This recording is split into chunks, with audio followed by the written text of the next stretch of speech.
The photograph, sent to my phone with a single, maliciously cheerful caption. Don't they look great on him? A perfect fit, was what finally, irrevocably, severed the last, tenuous thread of any lingering sentimentality I might have harbored for my ex-wife, Cassandra.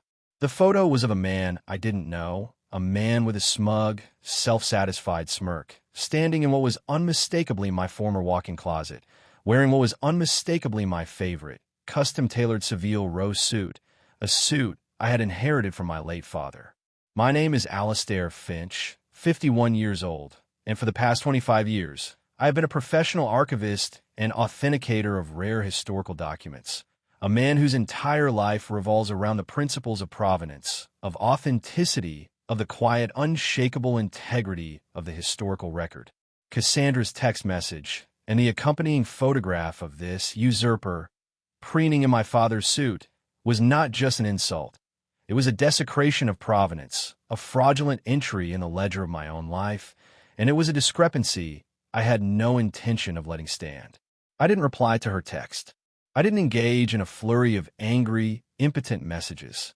I simply took a slow, deliberate breath, the scent of old parchment and archival linen in my quiet study, a comforting, rational counterpoint to the sudden, visceral surge of cold, hard fury that was coursing through me. I then forwarded the photograph, along with its caption and Cassandra's number, to my solicitor, a formidable woman named Eleanor Vance, whose appreciation for a well-documented case of egregious misconduct was second only to my own. My accompanying message was brief. Eleanor, it seems Ms. Sterling has decided to expedite the final disposition of my personal effects. Please proceed with the Marlowe contingency, effective immediately. I will be in touch shortly with further instructions. The Marlowe contingency, a plan Eleanor and I had drafted some months prior during the more acrimonious phase of my divorce from Cassandra, was a rather elegant, if somewhat theatrical legal and financial maneuver designed to be deployed only in the event of a particularly egregious act of provocation on Cassandra's part. Her decision to not only give my clothes to her new boyfriend, but to then taunt me with photographic evidence of the fact, had just, with a breathtaking lack of foresight, met and exceeded the activation criteria. Cassandra had left me 6 months prior, her departure a dramatic whirlwind of accusations and self-pity, her narrative a carefully constructed fiction in which she was the stifled, unappreciated muse, and I was the dusty, emotionally unavailable academic, more interested in my collection of Elizabethan manuscripts than in her need for passion, spontaneity, and a lifestyle more in keeping with my vibrant spirit. The reality, of course, was somewhat more prosaic. Her vibrant spirit had for the past 2 years been primarily engaged in an affair with a charismatic but entirely feckless lifestyle entrepreneur named Julian Croft, a man whose primary asset was a leased sports car and an inexhaustible supply of other people's money. My discovery of this affair and my subsequent, entirely justified, initiation of divorce proceedings have been a rude interruption to Cassandra's plans for a seamless and financially lucrative transition from her boring archivist husband to her more exciting new partner. The divorce settlement had been contentious. Cassandra, guided by her equally avaricious solicitor, had fought for a disproportionate share of our marital assets, claiming her emotional labor and her sacrifices in supporting my niche and unlucrative career entitled her to a significant premium. We had eventually, after months of legal wrangling, reached a settlement, one that was, from my perspective, excessively generous to her, but one I had agreed to simply to expedite the end of our toxic union and to regain a measure of peace. Part of that settlement had been a clear, legally binding agreement regarding the division of our personal effects, stipulating that I was to have 2 weeks to arrange for the professional packing and removal of my library, my research materials, and my personal wardrobe from our former marital home. Cassandra's text message and the accompanying photograph was a clear and, I suspected, legally actionable breach of that agreement. She had not just disposed of my property. She had done so in a manner clearly calculated to cause maximum emotional distress. What Cassandra, in her smug, short-sighted triumph, had failed to consider was that my wardrobe, much like my collection of rare documents, was not just a collection of inanimate objects.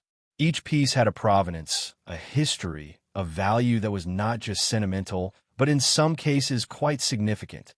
My father had been a man of impeccable taste, a collector of not just fine suits, but also of vintage designer ties, antique cufflinks, and handmade shoes from some of London's most respected artisan shoemakers. His wardrobe, which he had bequeathed to me, was a collection in its own right, each item meticulously cared for, each with a verifiable history and a considerable market value.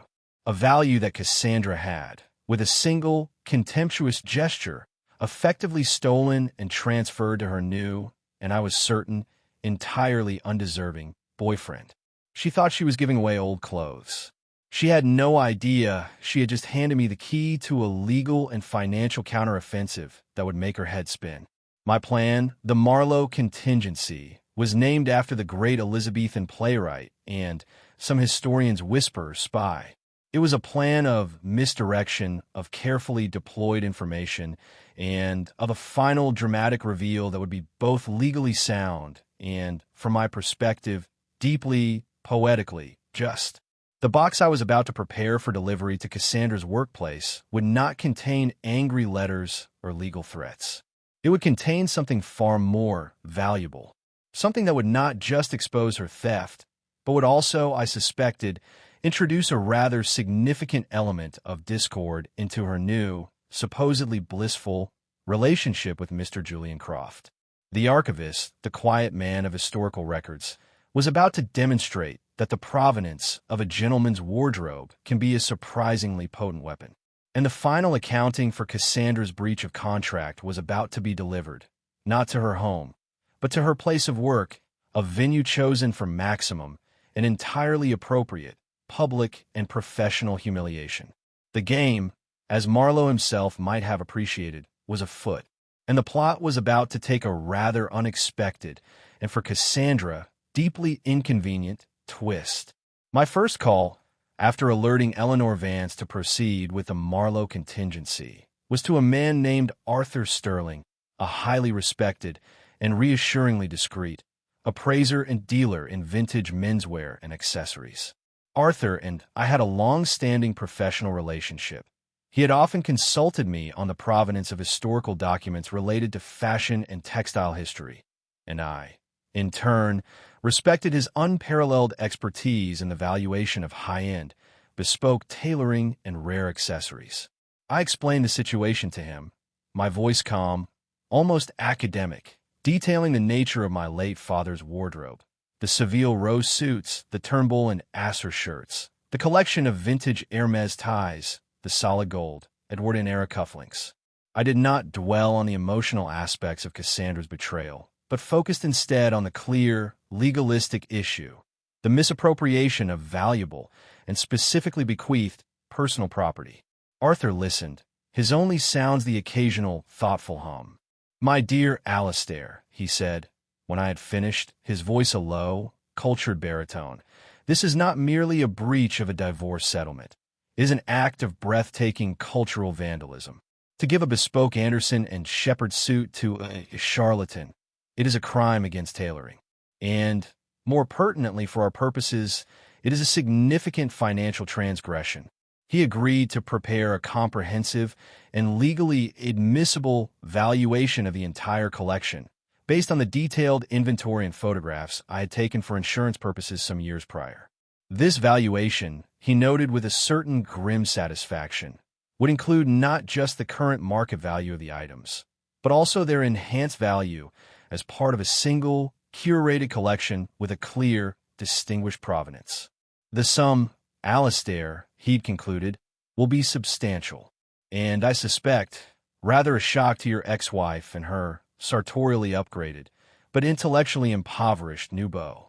While Arthur began his meticulous work, I turned my attention to the second phase of the Marlowe Contingency, the preparation of the box. My objective was not just to reclaim the value of my stolen property, but also to sow the seeds of discord and suspicion within Cassandra and Julian's new, and I suspected, rather fragile, union. I knew, from my own discreet inquiries during the divorce that Julian Croft, for all his pretensions to wealth and success, was a man living on a foundation of leveraged debt and borrowed credibility. His relationship with Cassandra was, I was certain, predicated not on genuine affection, but on his perception of her as a gateway to my, and by extension, my family's, perceived wealth. The divorce settlement, while generous to Cassandra, had likely been a disappointment to him, a smaller prize than he had anticipated. Now, I intended to introduce a new, and for him, deeply unsettling variable into their financial equation. The box itself was a simple, elegant, archival quality storage box, the kind I use for valuable manuscripts. Inside, I did not place legal documents or angry letters. Instead, I carefully arranged a series of seemingly innocuous, but carefully chosen, items. First, a selection of my own, less valuable but still high-quality, personal effects that had been left at the house. A pair of silverback hairbrushes, a vintage fountain pen, a small, leather-bound volume of Shakespeare sonnets. These were to establish the box's ostensible purpose, a simple return of forgotten belongings. But beneath these items, I placed the true payload, a series of professionally printed, glossy brochures from several of the world's most exclusive and notoriously discreet offshore banking institutions. Institutions that specialize in the management of private, high-net-worth trust funds. I also included a prospectus, again, professionally printed for a fictitious private investment fund, the Marlowe Trust, with a projected valuation well into 8 figures and a list of its supposed beneficiaries that included several prominent and reassuringly anonymous international family names. And finally, tucked into the flyleaf of the Shakespearean sonnets, I placed a single, handwritten note, written not in my own hand, but in a beautiful, flowing, and entirely unfamiliar female script. The note read, "Dearest Alistair, thinking of you. The final arrangements for the trust distribution are proceeding as planned. Our little secret is safe. Can't wait to celebrate with you in Monaco. All my love." The E, of course, was deliberately ambiguous. It could be my solicitor, Eleanor. It could be anyone. The note, the brochures, the prospectus, they were all fabrications, of course, beautifully crafted pieces of disinformation designed to create a narrative, a story of a vast, hidden fortune, a secret life, a mysterious female confidant, a life of wealth and intrigue that I had successfully concealed from Cassandra throughout our entire marriage. It was a story designed to prey on Julian Croft's greed, to ignite his suspicion, to make him question everything he thought he knew about me, and more importantly, about the woman he was now with. It would make him wonder, what else had Cassandra failed to secure from her boring, archivist husband? What vast fortune had she, in her ignorance, let slip through her fingers? It would sow the seeds of doubt, of recrimination. It would turn him against her, make him see her not as a partner, but as a failure, an incompetent accomplice who had botched the biggest score of her life. The final touch was the delivery itself. I would not send the box by courier. I would drop it off myself. Not at their home, but at Cassandra's new place of work. She had, with a certain predictable lack of imagination, landed a position as a gallery assistant at a small, rather pretentious, modern art gallery in a fashionable part of the city, a job that provided her with a veneer of cultural sophistication, but, I knew, paid a pittance.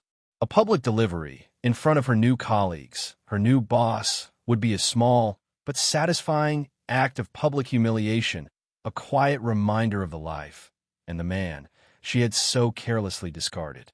The stage was set.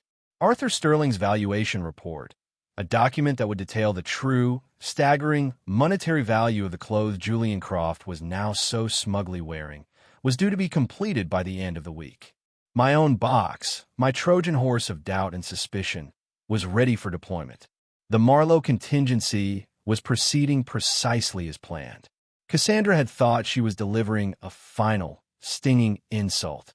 She had no idea she had just handed me the perfect opening for the final, devastating act of our long and sorry drama. The archivist was about to demonstrate that the most damaging historical revisions are often those that are not entirely factual. The day I chose for the delivery of the box was a Thursday, late afternoon, a time I knew the art gallery where Cassandra worked would be quiet, but not entirely empty, providing the perfect balance of public visibility and potential for private mortification. I dressed for the part, not in my usual conservative academic tweeds, but in a beautifully cut, dark gray suit, one of a handful I had prudently kept at my office, away from Cassandra's recent, unscheduled wardrobe redistribution. I wanted to project an aura of calm, understated success, a man entirely unfazed by his ex-wife's petty betrayals. The archival box, tied with a simple black ribbon, sat on the passenger seat of my Jaguar, a silent, potent symbol of the chaos I was about to unleash. I walked into the gallery, a bright, sterile, white space filled with a series of large, incomprehensible canvases that seemed to be mostly angry squiggles of primary colors. Cassandra was at the front desk, engaged in a hushed, intense phone conversation, her back to me. She was gesturing animatedly, her voice a low, frustrated hiss. I caught a few snippets. "No, Julian, I told you, that's all there was. He's not that clever, just a dusty old academic." She was clearly in the midst of defending her own perceived failure to extract a larger fortune from me. A conversation likely precipitated by her own mounting financial pressures and Julian's dawning disappointment in his new, less lucrative than expected partner. The timing was perfect. I approached the desk, placing the box quietly on the polished concrete surface. Cassandra, sensing my presence, whirled around, her eyes widening in a mixture of shock and annoyance as she saw me. She ended her call abruptly. "Alistair," she hissed, her voice a harsh whisper. "What are you doing here? You can't just show up at my workplace." "Cassandra," I replied, my voice calm, almost gentle. "My apologies for the intrusion. I was simply in the neighborhood and thought I would drop off a few of my things that were inadvertently left behind. I thought you might want them." Her gaze flickered to the box, a new, suspicious glint in her eye. Her colleague, a younger woman with an artfully severe haircut and an expression of bored disdain, was now watching us with undisguised curiosity. "I have no idea what you're talking about," Cassandra stammered, her face flushing a dull red. "All your things were dealt with." "Not quite all, it seems," I said, offering her a small, enigmatic smile. "There were a few items of particular sentimental value. I'm sure you'll want to ensure they are properly curated, or perhaps passed on to Mr. Croft. He seems to have a newfound appreciation for vintage menswear." I let that last comment hang in the air for a moment. Her colleague's eyebrows shot up. The barb had clearly landed. "Now, if you'll excuse me," I continued, "my business here concluded. I have an appointment with my solicitor. We're just finalizing the details for the public announcement of the new Marlowe Trust Fellowship for the Preservation of Historical Textiles. A rather substantial endowment. The press conference is next week. I'm sure you'll read about it." And with that, I turned and walked out of the gallery, leaving Cassandra staring at the box as if it contained a ticking bomb, her colleague's eyes now boring into her with a new, sharp, and deeply suspicious interest. The seeds of doubt, of suspicion, of professional and personal humiliation had been sown. The drive back to my office was, I confess, one of the more satisfying of my recent life. I knew what would happen next. Cassandra, her curiosity and her anxiety piqued, would wait until her colleague was distracted, and then she would open the box. She would find the familiar items, the hairbrushes, the pen, the book. And then she would find the brochures, the prospectus, the handwritten note from the mysterious E. In her mind, a mind already primed with a sense of financial disappointment and a gnawing insecurity about her new partner's affections, would begin to whir. She would see the evidence of a vast, hidden fortune, a secret life, a mysterious, intimate female confidant, and she would immediately leap to the most obvious and most personally devastating conclusion, that her boring, predictable ex-husband had not just outsmarted her, but had been living a far more exciting and far more lucrative secret life all along, and that she, in her haste and greed, had settled for a pittance, a mere fraction of my true worth, leaving the real prize behind. Her first call, I knew, would be to Julian Croft, a call that would not be one of shared triumph, but of furious, panicked accusation. You told me he was just a dusty academic. Julian, you told me we'd taken everything. But he has a trust, a massive trust, in a woman in Monaco. You let me settle for nothing. You imbecile. The subsequent conversation between them, I imagined, would be a masterpiece of mutual recrimination, of trust irrevocably shattered. Julian's suspicion of her competence, already simmering, would ignite into a full-blown inferno. Her faith in his brilliant guidance would evaporate. The very foundation of their relationship, a foundation built on a shared, predatory ambition, would crumble into dust. And that was before they even received the official valuation of my father's wardrobe from Arthur Sterling, a document that would, I knew, arrive at their respective solicitors' offices the following week, detailing in cold, hard, legal-grade currency the precise monetary value of the old clothes Cassandra had so casually and so foolishly given away. That document would not just be a claim for financial restitution. It would be a clear, undeniable receipt for her and Julian's breathtaking stupidity. The archivist, the quiet man of historical records, had successfully deployed a beautifully crafted piece of historical fiction, a document whose provenance was entirely fabricated, but whose impact on the present would be devastatingly and entirely real. The Marlowe contingency was a success. And the final act, the slow, satisfying implosion of Cassandra and Julian's tawdry little empire of deceit, was now well and truly underway.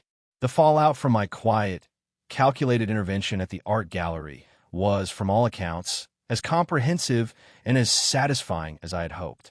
Alastair Finch, my solicitor, whose own network of discreet informants was second only to my previous access to government intelligence databases, provided me with a series of deeply gratifying updates in the week that followed. Cassandra, as predicted, had indeed opened the box, and her reaction to its contents, particularly the fabricated evidence of the Marlowe Trust and the intimate note from the mysterious E, had been explosive. Her colleague at the gallery, the one with the severe haircut, had apparently been treated to the rather unprofessional spectacle of Cassandra having a full-blown, hysterical meltdown in the gallery stockroom, followed by a series of increasingly frantic and accusatory phone calls, presumably to the unfortunate Julian Croft. Julian, it seemed, had not taken the news of my supposed hidden fortune and Cassandra's apparent failure to secure it at all well. According to Alastair's sources, their Parisian love nest, which I now knew was a heavily mortgaged apartment Julian could ill afford on his own, had become a battleground of mutual recrimination. His initial charm and Svengali-like confidence had apparently evaporated, replaced by a nasty, bullying anger. He had accused Cassandra of being an incompetent fool, of having been outmaneuvered by a dusty old man, of having cost him the score of a lifetime. She, in turn, had accused him of being a fraudulent charlatan, of having misled her about his own financial standing, of having pushed her into a disastrous confrontation with me that had now left her socially and financially ruined. Their passionate adventure, it seemed, had devolved into a rather sordid and predictable squabble over money and blame. The final, fatal blow to their already crumbling alliance, however, was delivered not by my fabricated trust fund, but by Arthur Sterling's meticulously prepared and entirely factual valuation of my late father's wardrobe. The official, legally binding document detailing the significant five-figure market value of the Seville rose suits, the vintage accessories, the handmade shoes, the very items Julian Croft was now, presumably, still smugly wearing, was served to both their solicitors on the Monday following my visit to the gallery. The document was not just a valuation. It was a formal demand for the immediate return of all items, or, failing that, full financial restitution for their assessed value, citing Cassandra's clear breach of the legally binding divorce settlement regarding the disposition of personal effects. The effect of this document, Alastair reported with considerable relish, had been profound. Julian Croft, The man who prided himself on his sharp suits and his carefully cultivated image of effortless affluence was now faced with the humiliating reality that he was, in essence, wearing stolen goods, and that he was now legally and very publicly on the hook for their considerable value. His fury at Cassandra, the woman who had bestowed these gifts upon him, apparently knew no bounds. Their final, spectacular argument, overheard by a neighbor and gleefully relayed to one of Alistair's informants, had reportedly involved thrown objects, a great deal of high-volume profanity, and had culminated in Julian unceremoniously turfing Cassandra out of the apartment, along with her few remaining designer handbags. Their grand romance, built on a foundation of shared greed and mutual deception, had ended, as such ventures so often do, in a messy, ignominious, and entirely predictable implosion. Cassandra, now homeless, friendless, and facing a significant legal bill for the value of my father's wardrobe, was forced into a humiliating retreat. She reportedly moved in with her long-suffering sister, a sensible, down-to-earth woman who had always viewed me with a quiet respect, and Cassandra with a mixture of exasperation and pity. Her career at the art gallery, unsurprisingly, had also come to an abrupt end, her public meltdown and the subsequent, salacious gossip about her personal life having made her position there untenable. As for me, I watched this all unfold from a calm, detached distance, a quiet satisfaction in a plan well executed. I had no desire to see Cassandra utterly destitute, but I had every desire to see her face the consequences of her actions, to see her stripped of the unearned arrogance and the casual cruelty that had defined her for so long. The legal claim for the value of the wardrobe was eventually settled, after much blustering from Cassandra's beleaguered solicitor, for a significant, if slightly reduced, sum, a sum that Cassandra would likely be paying off for a very long time. The Marlowe Trust, my beautifully crafted piece of fiction, was quietly, and without fanfare, dissolved, its purpose served. The seeds of discord it had so effectively sown had yielded a bumper crop of chaos and recrimination, dismantling their toxic partnership far more effectively than any direct legal assault could have done. Life, for me, returned to its quiet, orderly rhythm. My work at the insurance firm, the meticulous analysis of risk and probability, seemed almost soothing after the complexities of my own, rather high-stakes, personal risk management exercise. My children, Michael and Sarah, now grown and with successful lives of their own, were relieved, if not entirely surprised, by the outcome of my quiet battle with their mother. "Dad," my son, Michael, had said to me once, a wry smile on his face, "I always knew you were a secret agent. Mom just never figured out which side you were on." And perhaps, in a way, he was right. The quiet, boring actuary, the man of predictable habits and conservative investments, had indeed been living a double life of sorts, a life where the skills of a Cold War-era intelligence officer had been quietly, and rather effectively, repurposed for the battlefield of a modern, acrimonious divorce. Isabella had left me for a life of passion and adventure. She had found, instead, a life of debt, humiliation, and the bitter, unpalatable taste of her own, comprehensively miscalculated medicine. The man she had dismissed as too boring had, in the end, proven to be far more adventurous in his strategic thinking than she, or her charismatic guru, could ever have imagined. The final actuarial tables had been calculated, and the probability of her ever underestimating me again was, I felt with a quiet, satisfying certainty, statistically negligible.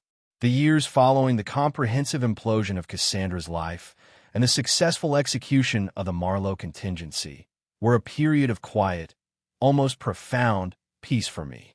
The legal and emotional dust settled, leaving behind a landscape that was, for the first time in a very long time, entirely my own, unburdened by the chaos and demands of my ex-wife's insatiable appetites.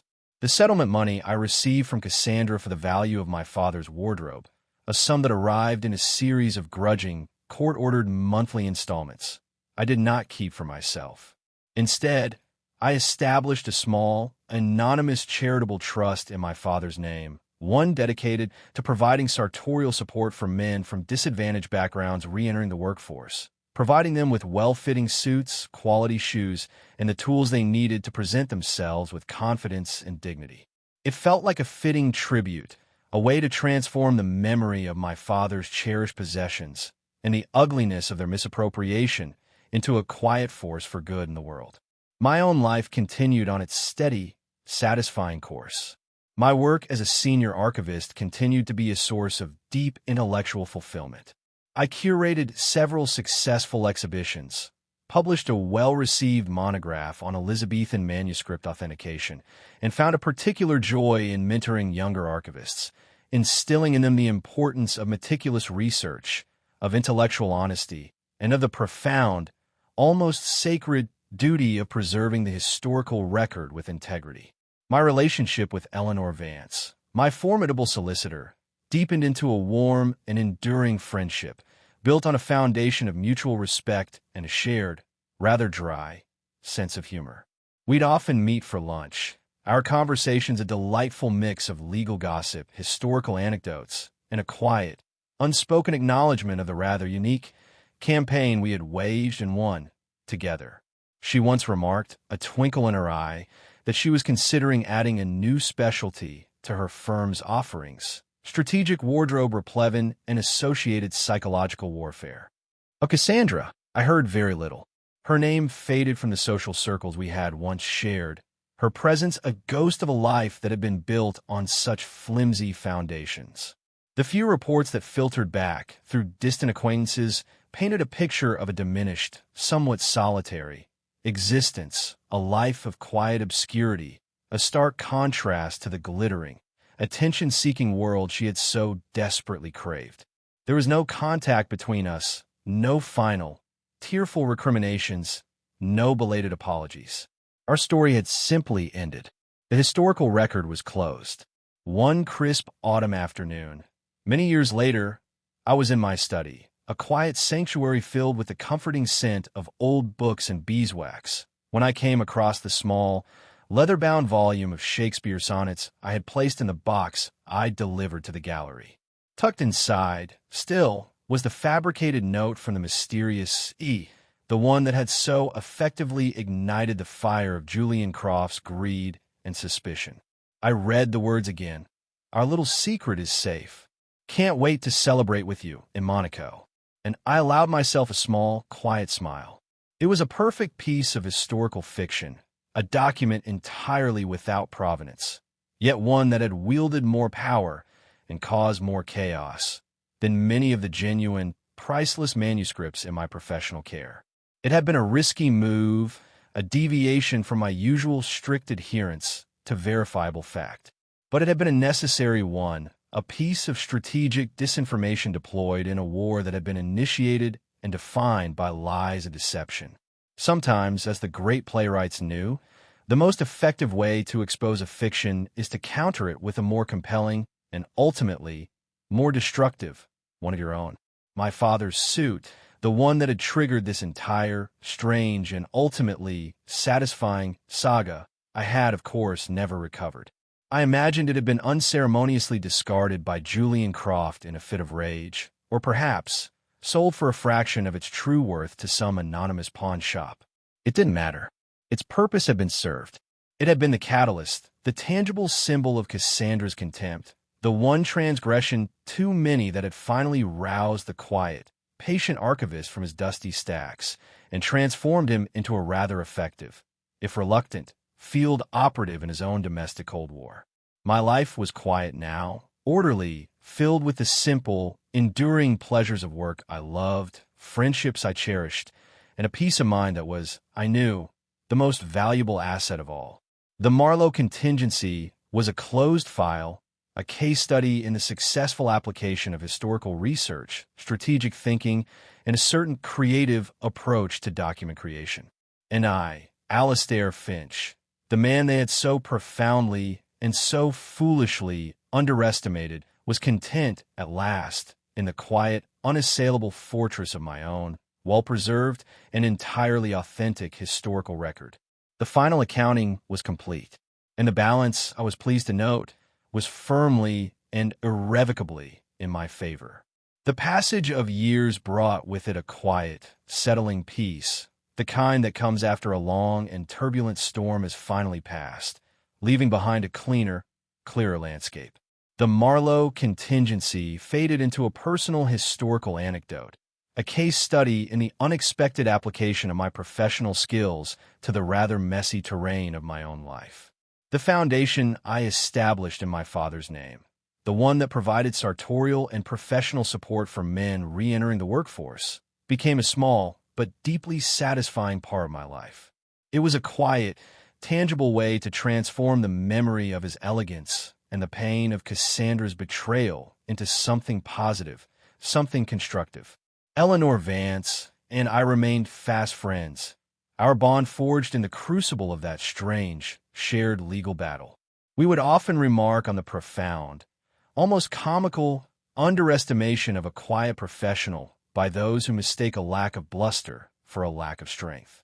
It was a lesson, we agreed, that the arrogant and the avaricious rarely learn until it is far too late. One day, while browsing a dusty, high-end vintage clothing store in a quiet London backstreet, my eye was caught by a familiar pattern, a particular, subtle herringbone weave. It was a suit, hanging on a display rack, its cut unmistakably that of my father's favorite Seville Rotailor. On closer inspection, I realized with a jolt of almost electric recognition that it was not just a similar suit. It was the suit. My father's suit. The one that had been the catalyst for this entire saga. It was in impeccable condition, clearly having been well cared for by its subsequent, and presumably short-term, owner. A small, discreet tag on the inside pocket bore the name of a high-end consignment shop, and a date of sale from several years prior. Julian Croft, it seemed, in his financial desperation, had indeed sold it off. I approached the shop owner, a dapper, elderly gentleman with a keen eye. "This suit," I began, my voice calm. "I believe I know its provenance. It belonged to my late father." The shop owner, intrigued, listened as I recounted a brief, heavily edited version of its journey, focusing on its bespoke origins and its sentimental value to my family. I then made him an offer, a generous one, well above the asking price. I wanted it back, not for its monetary value, but for what it represented. Later that week, as I stood in my study, the suit now carefully enclosed in a new archival quality garment bag, I felt a profound sense of closure. It was not just a piece of clothing. It was an artifact, a primary source document from a tumultuous period of my life. Its journey from my father's wardrobe to Julian Croft's back to a consignment shop, and now, finally back to me, was a narrative in itself. A narrative of betrayal, of arrogance, of downfall, and ultimately, of restoration. The box I had delivered to Cassandra at her workplace had been a carefully crafted fiction, a Trojan horse of deceit designed to dismantle a partnership built on lies. The return of this suit, this authentic, tangible piece of my own history, felt like the final, truthful entry in that long-closed ledger.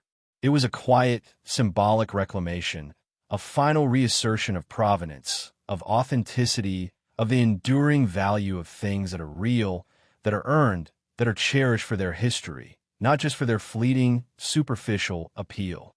My life was now, as it had been before Cassandra's chaotic intrusion, one of quiet order, of intellectual passion, of deep, abiding contentment. The difference was a new, hard-won layer of wisdom, a clearer understanding of the complexities of human nature, and a profound appreciation for the peace that comes from a life lived with integrity. The archivist had not just preserved his records. He had, in the process, preserved himself. And that, I knew, was a victory more lasting and more valuable than any legal settlement or financial restitution. The historical record, at last, was whole again.